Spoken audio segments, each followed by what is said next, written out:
अस्सलाम वालेकुम। क्या हाल है बेटा? सेकंड ईयर केमिस्ट्री ठीक ठाक हो, खुशबाश हो, राज़ी बाजी हो, कोविड से बच के अपना काम चलाए जा रहे हैं। वैसे तो अल्हम्दुलिल्लाह अब सिचुएशन पहले से बेहतर है, लेकिन एहतियात अभी भी ज़रूरी है क्योंकि सर्दियों में इसका दोबारा से कहते हैं कि सेकंड लेयर का हो सकता है, तो इसलिए गवर्नमेंट भी इसमें एहतियात कर रही है। तो आपकी तरफ से भी हमें यही तवक्को है, अपनी बेहतरी के लिए भी और हम सब की बेहतरी के लिए सबको एहतियात करनी चाहिए। बिल्कुल ऐसा ही है। और बच्चों समझ आ रही है कहाँ तक पहुँच गए हम। हमने जनाब अली 6 चैप्टर का जो मुश्किल पार्ट और अहम पार्ट था वो कर लिया है। अब सिर्फ 2 लेक्चर और लगेंगे 6 चैप्टर के ऊपर और आपका 6 चैप्टर ख़त्म हो जाएगा। और 6 चैप्टर ख़त्म होने के साथ आपका जनाब अली इनऑर्गेनिक का पोर्शन ये भी ख़त्म हो जाएगा। हमने लास्ट टाइम क्रोजन का टॉपिक डिस्कस किया था और मैंने आपको इसमें बता दिया था कि क्रोजन में इलेक्ट्रोकेमिकल थ्योरी, फिर गैल्वेनाइजिंग, फिर टिन कोटिंग जिसको हम एनोड कोटिंग और कैथोड कोटिंग भी कहते हैं। जैसा कि टिन कोटिंग में क्या था, टिन कोटिंग थी कैथोड कोटिंग। समझ आ रही बात कि नहीं? गैल्वेनाइजिंग या एनोड कोटिंग, ये आपने सारे के सारे नाम याद रखने हैं। देखें ना जो इसने लिखा हुआ है पेज नंबर 111 के ऊपर देखें, tin plating, coating iron with tin, cathode coating. ये तीनों नाम आपको पता होना चाहिए। शॉर्ट क्वेश्चन में वो किसी भी तरह से पूछ सकता है। इसमें कैथोड कोटिंग है और galvanising, zinc coating, anode coating, ये तीनों नाम जिंक के लिए होंगे, गैल्वेनाइजिंग के लिए दूसरा जो पोर्शन है उसके लिए। इसलिए इसको तीनों नामों से जहन में रखना है। समटाइम बच्चों के जहन में ना ये चीज़ मिक्स हो जाती है कि टिन कोटिंग कैथोड कोटिंग है या एनोड कोटिंग है। तो इसको इस लिहाज से ज़रा जहन में रख लें कि टिन कोटिंग कैथोड कोटिंग है और गैल्वेनाइजिंग एनोड कोटिंग है। ये होगी बात। हुआ क्या था शॉर्टली अगर हम बात करें, वैसे तो हमने देखा था ना कि क्रोजन से बचाने के लिए और भी तरीके थे और वो तरीके हम तो जनरल इस्तेमाल करते रहते हैं ज़िंदगी में और आपने भी देखे हुए हैं वो तरीके। वो क्या है, पेंट कर लें, वार्निशिंग कर लें, ऑयल की उसके ऊपर लेयर लगा दें, कोई ऑयलिंग कर लें उसकी। फिर जो आपका है एलॉय बनाना। अब एलॉय जो आपका स्टील है वो एलॉय है ना बेसिकली, तो आयरन का एलॉय है। तो आयरन का एलॉय वो कैसा कमाल का एलॉय है कि उसको जंग नहीं लगता। आप उसको बड़े कॉन्फिडेंटली किसी भी जगह पे इस्तेमाल करते हैं और स्टेनलेस स्टील उसको कहते हैं। ऐसे ही उसके बाद फिर जो टेक्निकली जो केमिस्ट्री के लिहाज से 2 चीज़ें आती हैं, इन्वॉल्वमेंट आती है, वो ये 2 चीज़ों की आती है। एक क्या, टिन कोटिंग, नाम से जाहिर है। इसमें हम क्या कर रहे हैं, आयरन के ऊपर टिन की लेयर चढ़ा रहे हैं। मिसाल के तौर पर ये आयरन की वो बार है या आयरन की वो शीट है, तो आपने क्या किया जनाब, आपने इसके ऊपर टिन की यूं करके लेयर चढ़ा दी है। ऐसे टेढ़ी मेढ़ी नहीं, सीधी चढ़ाई है। वो सीधी कैसे करते हैं आप उसको आयरन की जो शीट है उसको उसमें टिन बाथ में डिप करते हैं, निकालते हैं, उसको रूलर से गुजारते हैं। रूलर क्या करता है, मैंने आपको बताया था कि वो उसको यानी इट्स लाइक अ व्हील्स, वो ऐसे 2 व्हील की तरह, एक व्हील फिर दूसरा व्हील। अब जब वो इन दोनों व्हील्स के दरमियान से शीट को गुजारेगा तो व्हील्स उसको घूमते हुए उसको ऊपर से प्रेस करेंगे। तो जब वो प्रेस करेंगे तो क्या होगा कि जो आपने लेयर टिन की चढ़ाना चाहिए थी, डिप किया था, वो अच्छी तरह उसको उसके साथ इन कांटेक्ट कर देंगे, उसको गूंद देंगे उसके अंदर। लेकिन हमने इसका टिन कोटिंग का एक नुकसान भी देखा। वो ये कि जनरली हम ये यूज़ करें, सस्ती सस्ती चीज़ें जितनी हो ना, जो बहुत ज़्यादा जिन पे खर्चा ना होना और जिसमें डैमेजिंग हो भी जाए तो खैर, या जिसके लिए बहुत ज़्यादा शेल्फ़ लाइफ ना चाहिए हो। शेल्फ़ लाइफ का मतलब था रखने का जो टाइम पीरियड है बहुत ज़्यादा ना चाहिए, तो उनमें ये चीज़ें चल जाती हैं। टिन कोटिंग उसमें इस्तेमाल करते हैं, सस्ता पड़ता है। तो टिन कोटिंग का एक लेकिन नुकसान भी था। वो क्या कि हमने तो याद करें ना, हमने तो क्या उसको बोलते हैं, जो गैल्वानिक सेल था वो खुद बना के दे दिया। जब प्रॉब्लम्स डिस्कस किए थे इलेक्ट्रोकेमिकल थ्योरीज में, तो हमने यही बात की थी कि गैल्वानिक सेल नहीं बनना चाहिए। अब गैल्वानिक सेल बन गया तो फिर तो काम खराब हो, तो इसमें तो हमने गैल्वानिक सेल खुद बना दिया। गैल्वानिक सेल बनने का क्या मतलब है कि दो मेटल्स इन कॉन्टैक्ट आ जाएं, दो मेटल्स इन कॉन्टैक्ट आ जाए, तो आयरन के साथ आपने टिन तो खुद पकड़ा दिया। अब इसका नुकसान भी फिर यही होता है कि जब ये इसकी होती है ना डैमेजिंग शुरू, तो इलेक्ट्रॉन्स मूव करते हैं फ्रॉम आयरन टू टिन, क्योंकि इलेक्ट्रॉन्स ने हमेशा किधर से मूव करना है, एनोड टू कैथोड। तो आयरन से टिन की तरफ मूव करते हैं फिर इलेक्ट्रॉन्स। तो अगर उसने पहले मिसाल के तौर पे आयरन की लेयर ने तबाह होना था 1 हफ्ते में, अब वो 3 दिन में हो जाएगी। प्रोसेस विल बी, यानी आप कह सकते हैं कि वो तेज हो जाएगा, पहले से ज़्यादा हो जाएगा, इन्हांस हो जाएगा पहले से ज़्यादा। गैल्वेनाइजिंग में आपने क्या किया था? हाँ, गैल्वेनाइजिंग ठीक है जनाब, गैल्वेनाइजिंग का फ़ायदा भी है हमें, लेकिन गैल्वेनाइजिंग थोड़ा सा महंगा पड़ता है। वो क्या गैल्वेनाइजिंग में आपने की थी कि आपने यही था कि आयरन की लेयर के ऊपर आपने जिंक की लेयर चढ़ा दी थी। अब इसका फ़ायदा ये था कि जब इसकी डैमेजिंग शुरू होती थी तो इलेक्ट्रॉन मूव करते हैं फ्रॉम एनोड टू कैथोड, तो इसके अंदर आपने एनोड जिंक है तो जिंक एनोड जिंक बन जाता है, तो आपने जिंक की लेयर चढ़ाई ना ऊपर, तो इलेक्ट्रॉन्स मूव करते हैं from zinc to iron. It means कि अगर डैमेजिंग हो भी जाए तो पहले zinc will start damaging, iron की बारी बाद में आएगी। तो क्या इसमें एक तरह की हमने जो जिंक है उसने अपनी जिंदगी की कुर्बानी नहीं दी, सैक्रिफाइस कर रहा है ना, आपकी आयरन की शीट को बचाने के लिए जिंक खुद से इलेक्ट्रॉन प्रोवाइड कर रहा है, सैक्रिफाइस कर रहा है, इसीलिए इसको कहते हैं sacrificial coating, sorry corrosion, sacrificial corrosion. Short question पूछ सकता है, सैक्रिफिशियल कोरोजन का क्या मतलब? सैक्रिफाइस कर रहा है, जिंक सैक्रिफाइस कर रहा है, अपने आप को पेश कर रहा है कि इलेक्ट्रॉन ठीक है आप आयरन से ना ले, तो उससे होगा क्या? आप देखें ना, जब इधर से एनोड से आयरन की तरफ कैथोड की तरफ इलेक्ट्रॉन्स ने मूव करना है, तो who will be degrading, who will be corroding, who will be destroying? Destroy कौन हो रहा होगा? ये हो रहा होगा, ये तो इलेक्ट्रॉन गेन कर रहा है, तो इसलिए जिंक डिस्ट्रॉय होता है तो आयरन बचा रहता है फिर भी। कब तक? जब तक जिंक की लेयर मौजूद रहे, जिंक करीब करीब उसके मौजूद रहे, आयरन बचा रहता है। इसलिए इसको कहता है कि ये सैक्रिफाइस कर रहा है। ये क्या कर रहा है? सैक्रिफाइस कर रहा है, सैक्रिफिशियल कोटिंग। ठीक हो गया जनाब? चलें जी, ये आपके एक्सरसाइज के शॉर्ट क्वेश्चन भी हैं। अब जैसे कि पेज नंबर 1110 पे ये जो क्वेश्चन नंबर 8 का बी पार्ट है, आपका एक्सरसाइज का क्वेश्चन नंबर 8 का बी पार्ट है, उसमें वो कहता है कि जी बताएं एल्यूमिनियम क्यों करोड होता है। तो आप उसको बता सकते हैं, यही वाली बात, पूरी बात इसको जैसे इसने लिखी हुई ऑब्वियसली नहीं लिखेंगे, लेकिन इसको आपको बात को थोड़ा सा बनाना पड़ेगा। ये नोट से देख लें, नोट्स में उसने क्वेश्चन आंसर लिखा हुआ है इसका।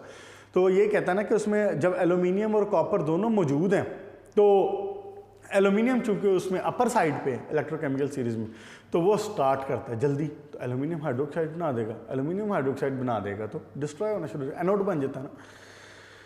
फिर क्वेश्चन नंबर 8 का ए पार्ट है जिसमें उसने टिन प्लेटिंग का पूछा हुआ है। क्वेश्चन नंबर 8 का सी पार्ट है जिसमें उसने गैल्वेनाइजिंग का पूछा हुआ।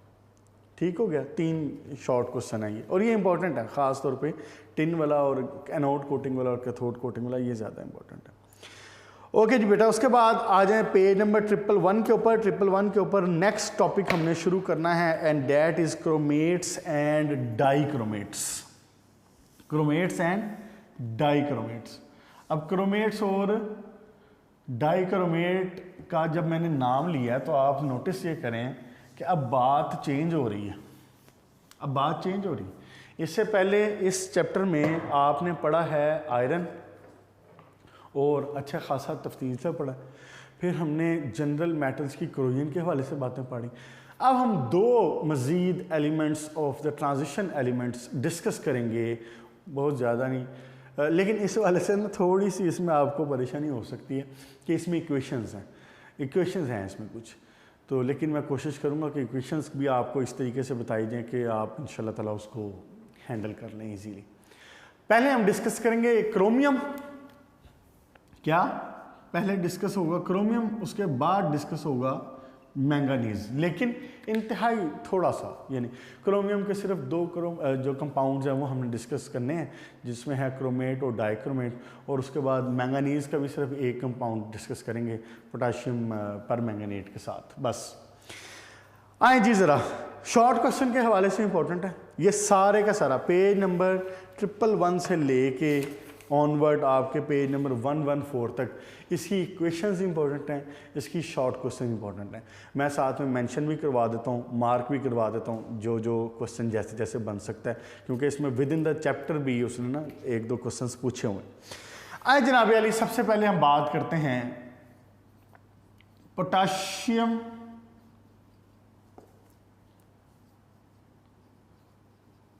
क्रोमेट की। बेसिकली जो क्रोमेट और डाइक्रोमेट, पहली बात तो ये देखना नाम से जाहिर है, क्रोमेट मतलब नाम बता रहा है कि एक इसमें क्रोमियम होगा और एक इसमें ऑक्सीजन होगा। ये इतनी सी बातें, जनरल सी बातें आपको पता होनी चाहिए। याद फरमाएं 3rd चैप्टर 4th चैप्टर में मैंने ये बात की थी, सल्फेट, फॉस्फेट, नाइट्रेट, ये केमिस्ट्री में अंदाज किस चीज़ का है कि पहला पोर्शन, पहला हिस्सा आपको पहले एलिमेंट का बताएगा, और जब किसी चीज़ के लास्ट में 8 आ रहा हो तो इट मीन्स कि oxygen is present there. Phosphate PO4, sulphate SO4, nitrate nitrogen oxygen, oxalate carbon oxygen. अब इसकी बात आ गई क्रोमेट, तो क्रोमियम और ऑक्सीजन। एक मैंने जिक्र किया है इसका क्रोमेट का, जिसका मतलब होगा कि उसमें एक क्रोमियम है और बाकी देखते हैं ऑक्सीजन कितने हैं। दूसरा मैं जिक्र कर रहा हूं, वर्ड इस्तेमाल कर रहा हूं डाइक्रोमेट। डाइक्रोमेट, तो डाइक्रोमेट का क्या मतलब हुआ? 2 ऑक्सीजन, सॉरी 2 क्रोमियम और देखते हैं कि ऑक्सीजन कितने। पहले ये कंसेप्ट ले लें, क्रोमेट और डाइक्रोमेट। क्लियर होगी जी बात। अब जो क्रोमेट है ना वो है जनाब अली CrO4, और जो है डाइक्रोमेट वो है Cr2O7। क्लियर होगी बात। CrO4 chromate, Cr2O7 dichromate, 2 chromate die. अब ये क्रोमेट हजरात का जो कॉमन कंपाउंड है और जिससे फर्दर कंपाउंड बनाए जाते हैं वो है क्रोमिक एसिड। क्रोमिक एसिड क्या होना चाहिए इसका फार्मूला? आपने पहले बोरिक एसिड वगैरह पढ़े हुए हैं, करीब करीब बोरेट और बोरिक एसिड, मेटाबोरेट, पायरोबोरेट, वो सारी बातें रिलेट करती हैं। क्रोमिक एसिड का फार्मूला होता है जनाब H2CrO4, क्रोमिक एसिड। दूसरा मैं जिक्र कर रहा हूं डाइक्रोमिक एसिड, सॉरी डाइक्रोमेट का, तो अब वो किससे बनेगा? वो डाइक्रोमिक एसिड से बनेगा। पहले ना इसको जरा कंसेप्चुअल ले लें तो फिर आपको बात समझने में अगली आसानी हो जाएगी। ये देखें, नोटिस करें जरा, ये टेबल सा एक बन गया। क्या हुआ है? Chromate CrO4, dichromate 2 chromate Cr2O7। Chromate भाई साहब आए कहां से हैं, बन कहां से रहे हैं? इनका मेन जो ओरिजिन है वो क्या है? वो क्रोमिक एसिड है, H2CrO4। अब देखो मैंने सिर्फ हाइड्रोजन लगा दिया साथ, सिर्फ हाइड्रोजन लगा, क्रोमिक एसिड। अच्छा जी, उसके बाद डाइक्रोमिक एसिड H2। अब यहां पे नोटिस कर लें CR2O7, ऐसे ही हो गया। अच्छा, फॉर इंफॉर्मेशन बता रहा हूँ कि इसको हाइड्रोजन क्रोमेट भी कहते हैं, इसको हाइड्रोजन डाइक्रोमेट भी कहते हैं। बात को आसान रखने के लिए, जहन में अपने रखने के लिए, आपको कंसेप्चुअली क्लियर हो, क्रोमिक एसिड H2CrO4, तो इसको जब आप क्रोमेट कह रहे हैं तो इसको हम हाइड्रोजन क्रोमेट भी कह लेते हैं। बुक में नहीं उसने ये वर्ड यूज किया हुआ, लेकिन आपकी आसानी के लिए बता रहा हूँ। H2Cr2O7 डाइक्रोमिक एसिड, लेकिन इसको हाइड्रोजन डाइक्रोमेट भी कह लेते हैं। क्लियर? अच्छा जी, अब इसमें आपको कोई एतराज है अगर मैं इसमें से ये हाइड्रोजन निकालूं और यहां पे पोटाशियम लगा दूं, यहां पे सोडियम लगा दूं, जो मर्जी लगा दूं, मैं ये हाइड्रोजन निकालूं और यहां पे पोटाशियम लगा दूं, इसके जो मोस्ट कॉमन कंपाउंड्स हैं ना वो पोटाशियम के हवाले से, इसलिए हम ज़्यादा बात इसकी कर रहे हैं। सोडियम के भी हैं लेकिन मोस्टली पोटाशियम के, और भी हैं लेकिन ज़्यादा पोटाशियम के, और आपके कोर्स में भी पोटाशियम है। तो जनाब अली, इसमें क्या मसला है कि मैं इसमें से 2 हाइड्रोजन निकालूं और इसकी जगह 2 पोटाशियम लगा दूं, क्या बन जाएगा? ये खाली क्रोमेट था, पोटाशियम क्रोमेट, ये खाली डाइक्रोमेट था, पोटाशियम डाइक्रोमेट। बना कहां से? We removed actually this hydrogen, we removed this hydrogen और उसकी जगह पे पोटाशियम लगा दिया। K2 यहां पे लग जाएगा, K2 यहां लग जाएगा, K2CrO4, K2Cr2O7, potassium chromate, potassium dichromate. मुश्किल है कि इसमें बात मिक्स नहीं करना। मैं इस सारी जो खपाई है ना, जो बेसिक इसकी बता रहा हूँ इतनी डिटेल से, इसका मकसद बेसिकली मिक्स नहीं करना, परेशान नहीं होना। अच्छा, अब अगली बात सुने, क्योंकि मुझे पता है इसमें ज़रा है क्वेश्चंस, तो बच्चों ने फिर कहना कि जनाब वो हो सर जी क्वेश्चंस आ गई हैं, लेकिन आप ये तसल्ली रखें कि ये आपकी जो इनऑर्गेनिक की तारीख है उसकी आखिरी क्वेश्चंस हैं, उसकी आखिरी 2 पेजेस हैं बस। उसके बाद मैंने इनऑर्गेनिक कहा है, ऑर्गेनिक नहीं कहा।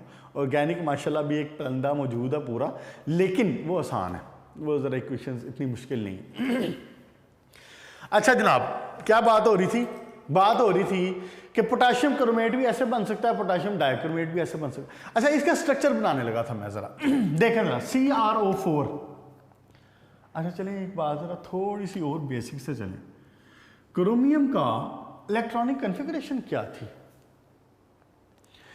जो बच्चे भूले हों वो निकाल के देख सकते हैं, जो इस चैप्टर के शुरू में डिस्कस हुई थी, मैं बता देता हूँ। वैसे वो थी 3D5 4S1, 4S1। तो इसका मतलब ये हुआ कि मोस्टली जो क्रोमियम है ना, ये 6 ऑक्सीडेशन स्टेट रख रहा होगा, लेकिन वेरी भी करेगी, वेरी करेगी। इसकी ऑक्सीडेशन स्टेट 3 भी होती है, 4 भी होती है, लेकिन जो ये वाला केस है इसके अंदर इस वक्त 6 है। आप खुद भी निकाल सकते हैं। वैसे क्रोमेट के ऊपर CrO4 के ऊपर जो चार्ज होता है वो -2 होता है। तो 4 ऑक्सीजन है, हर ऑक्सीजन के ऊपर 2, 4 दूनी 8 टोटल हो गया इसका। तो 2 बचा हुआ कितना ऊपर? 2। इसका मतलब है +6 ने -6 को कंपनसेट किया हुआ है, जिसकी वजह से -2 बचा। तो क्रोमियम की ऑक्सीडेशन स्टेट इस केस में क्या है? +6।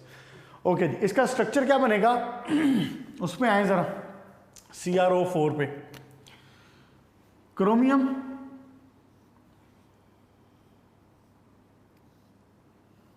Oxygen, oxygen, oxygen, oxygen.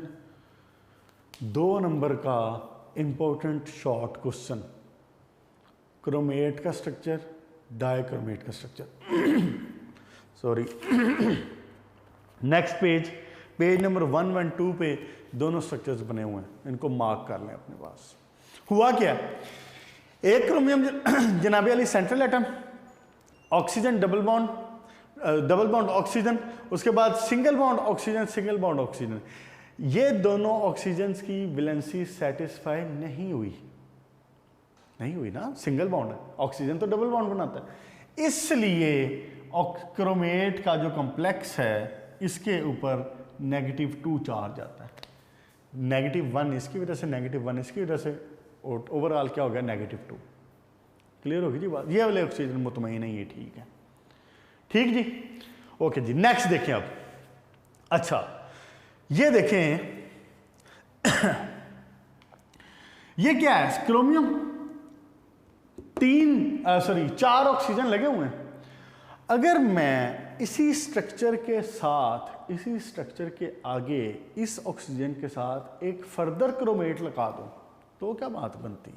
देखें, chromium, double bond oxygen, double bond oxygen, oxygen, oxygen, ऐसे ही है। इसको थोड़ा सा ना मैं अपनी लिहाज से मॉडिफाई करने लगा हूँ, इसकी शेप को। मुझे उम्मीद है कि आपको उस पर एतराज़ नहीं होगा। ये देखें ज़रा, ऑक्सीजन, ऑक्सीजन, ऑक्सीजन, ऑक्सीजन, ये देखें। इसी चीज़ को मैंने यूँ लिख लिया, कोई मसला तो नहीं है ना।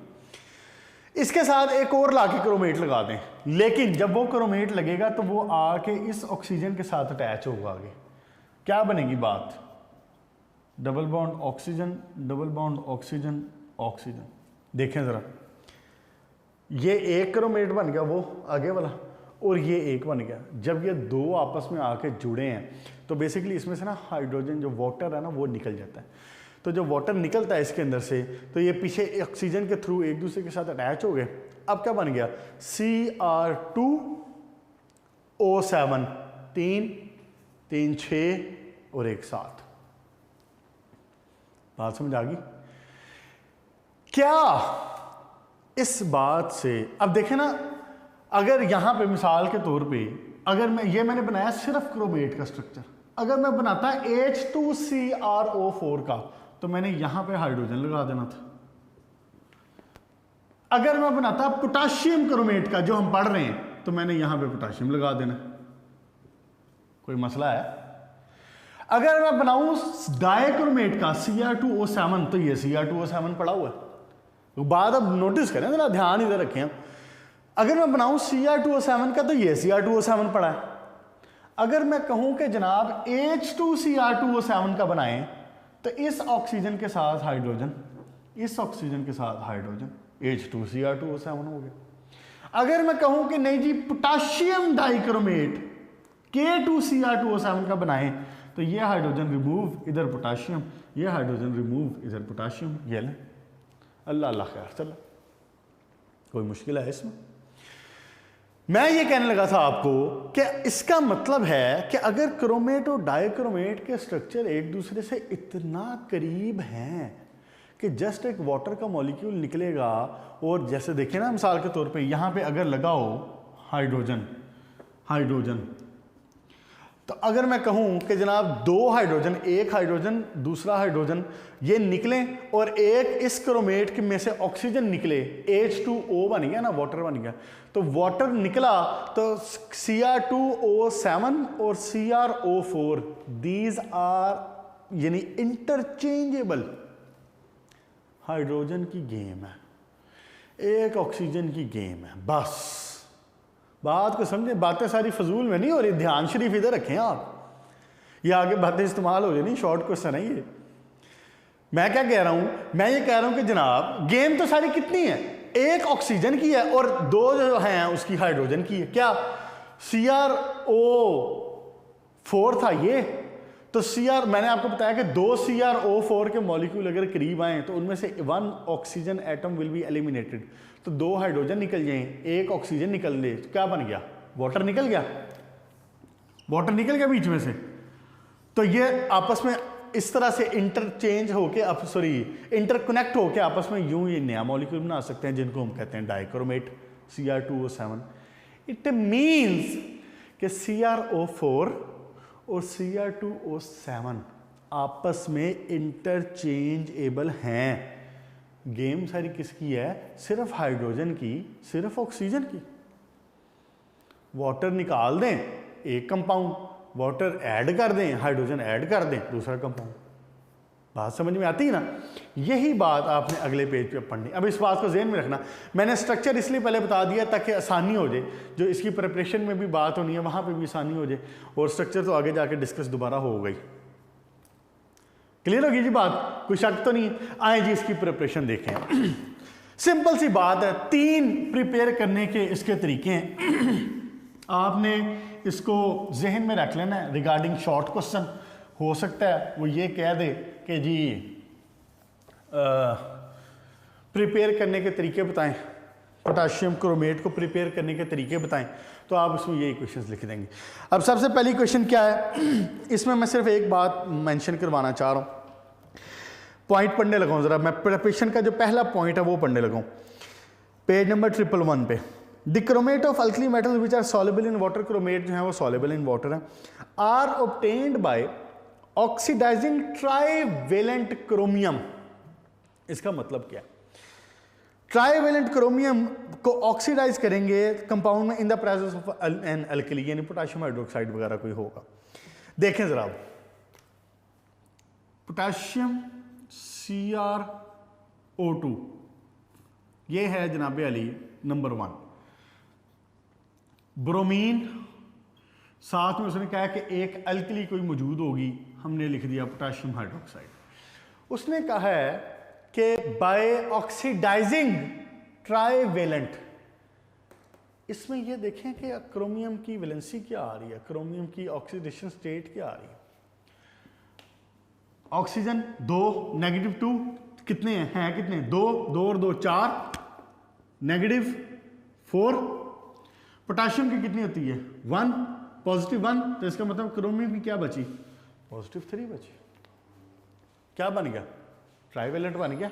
अब जब ये करता है रिएक्शन तो बनाता क्या है, ये बनाता है जनाब K2CrO4, साथ में बाकी चीजें क्या बन जाएगा, KBr बन जाएगा, साथ में वाटर बन जाएगा।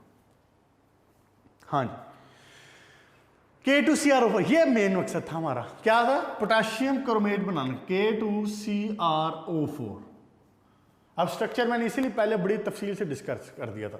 अब देखिए जी, ट्राईवेलेंट को मैंने कन्वर्ट किया है किस में, यहां पे क्रोमियम की क्या है ऑक्सीडेशन स्टेट, हेक्सावेलेंट में। ऑक्सीजन -8, पोटेशियम +2, बचा क्या यहां पे +6। समझ आई, मुश्किल तो नहीं ना कोई बात। फिर क्या था पहला तरीका जनाब, आपने इसको जो ट्राईवेलेंट क्रोमियम ऑक्साइड, जो पोटेशियम क्रोमियम और ऑक्सीजन का जो कंपाउंड है, आपने उसको रिएक्शन करवाना है विद सम हैलोजन, और हैलोजन हम मोस्टली ब्रोमीन यूज़ करते हैं, मैंने आपको भी बताया हुआ, आपने पहले हैलोजन्स में पढ़ा है। रिएक्शन फ्लोरीन, क्लोरीन, ब्रोमीन सबके साथ होता है, लेकिन ब्रोमीन और क्लोरीन को ज़्यादा इस्तेमाल किया जाता है। पोटेशियम हाइड्रोक्साइड अल्कली की मौजूदगी में कन्वर्टेड टू K2CrO4, साथ में ये कुछ एक समान KBr प्लस वाटर। मुश्किल है। नेक्स्ट देखें question, point number 2, Cr2O3 reaction किया पोटेशियम हाइड्रोक्साइड के साथ, और मौजूद कौन है यहाँ पे, अब यहाँ पे Cl लगा दो, क्लोरीन लगा दो, मैंने बताया ना बात है कि क्लोरीन लगा दो, ब्रोमीन लगा दो, क्या बनेगा अगेन K2CrO4, और अब क्या बन जाएगा यहाँ पे, इधर ब्रोमीन था तो पोटेशियम ब्रोमाइड बन गया, क्लोरीन लगाया तो पोटेशियम क्लोराइड बना दें, साथ में वाटर। ये याद रखने वाली बात है, ये याद रख लेना। क्लियर होगी जी बात। नेक्स्ट देखें, अगर चलें इसी पे लिखता हूं, अगर जनाब अली यहां पे हो आयरन ऑक्साइड और साथ में Cr2O3, iron oxide Cr2O3, page number next पे आओ जरा, पेज नंबर 112 पे उसने लिखा हुआ है आयरन Cr2O4 और मैंने लिखा है आयरन ऑक्साइड Cr2O3, कोई फर्क है? आयरन ऑक्साइड Cr2O3 और उसने लिखा है आयरन Cr2O4, कोई फर्क नहीं। इस ऑक्सीजन को इसमें ऐड कर दिया उसने, इकट्ठा करके लिख दिया, कंबाइन करके। रिएक्शन किसके साथ हो रहा है? रिएक्शन हो रहा है जनाब अली पोटेशियम कार्बोनेट के साथ, और किसकी प्रेजेंस में हो रहा है? ऑक्सीजन की प्रेजेंस में हो रहा है। क्या क्या चीज़ें बननी चाहिए? एक तो जनाब आपकी पसंदीदा चीज़ पोटेशियम क्रोमेट बना दें, और उसके बाद साथ में आप बना दें आयरन सल्फेट नहीं sorry iron oxide, Fe2O3। Clear होगी जी बात।